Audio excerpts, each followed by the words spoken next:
Може ли Македонија да се надева на поинаков, фер европски пристап на Бугарија по новите петти избори? Ова прашање се поставува пред секои изборни процеси кај источниот сосед.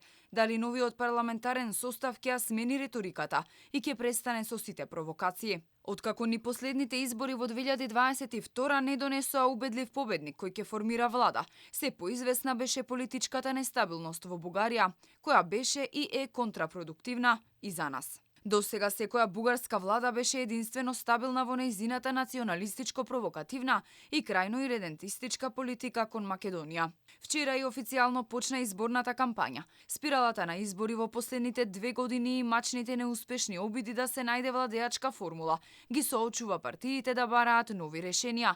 Колку подобри резултати, помалку коалициони партнери. Изјавите на политичарите покажуваат дека секоја формација ќе се бори да го задржи својот цврст електорат и во исто време ќе се обиде да привлече нови гласачи. Целите са ни да сме първи в тази кампания с достатъчно мнозинство, за да формираме правителство и да поведем България към Европа и българите към един нормален, хубав европейски живот. Сепак анкетите покажуваат дека граѓаните се демотивирани да излезат на гласање, поради неможноста на партиите да состават стабилна влада и неверувањето дека тоа може да се случи последните избори. Само 39% од бугарите покажуваат подготвеност да гласаат. Резултатите од анкетата на агенцијата Alpha Research покажуваат дека коалицијата на Кирил Петков и Христо Иванов, продолжуваме со промените Демократска Бугарија, има поддршка од 26,4%. Додека веднаш зад неа е ГЕРБ на Бојко Борисов со 25,2%. На третото место во анкетата е турската партија ДПС, четврта е Преродба, додека бугарските социјалисти од БСП забележуваат ново намалување на наклонетоста. Техничкиот министер за внатрешни работи очекува изборниот процес да помине без проблеми.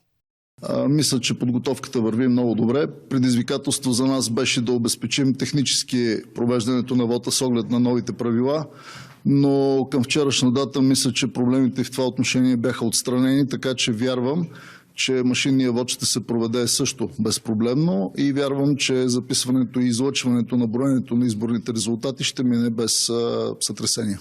Во меѓувреме односите на релација Скопје-Софија продолжуваат да бидат деликатни, посебно по последните случувања, отворањето на бугарски клубови со спорни имиња, тензичното чествување на Гоце Делчев, случајот Пендиков. Иако се суди според предходните 4 изборни процеси, кои воопшто не помогнаа да се подобрат односите, тешко е да се очекува дека тоа ќе се случи по 2 април. Неизвестно е колку македонското прашање ќе биде дел од политичката кампања во Бугарија. Предходната изборна кампања помина во знакот на економската криза, а спорот со Македонија не доминираше, како во сите предходни избори.